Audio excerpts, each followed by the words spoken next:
بسم اللہ الرحمن الرحیم وصلی لربک وانحر۔ سوال کیا گیا، ایک شخص صاحب نصاب ہے مگر ایام قربانی گزر گئے، یعنی قربانی کے دن گزر گئے اور وہ قربانی نہیں کر سکا، تو اس کے لیے شریعت کا کیا حکم ہے؟ تو جواب فرمایا گیا کہ ایسا شخص، مذکورہ شخص اگر قربانی کا جانور وہ قربانی کا جانور خرید چکا تھا تو اسی کو صدقہ کرنا واجب ہے، تو اس کا وہ صدقہ کرے۔ اور اگر قربانی کا جانور نہیں خریدا تھا تو ایک بکرے کی قیمت صدقہ کرنا اس پر واجب ہے۔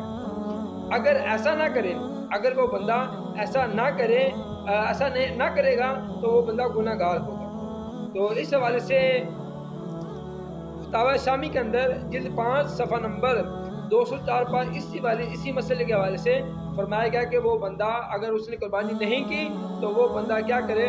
وہ بندہ اگر اس نے جانور خریدا ہے تو جانور صدقہ کرے، نہیں تو ایک بکرے کی قیمت وہ صدقہ کرنا اس پر واجب ہے۔ اگر نہیں کرے گا تو وہ بندہ گناہ گار ہوگا۔ اللہ تعالیٰ عمل کی توفیق عطا فرمائے۔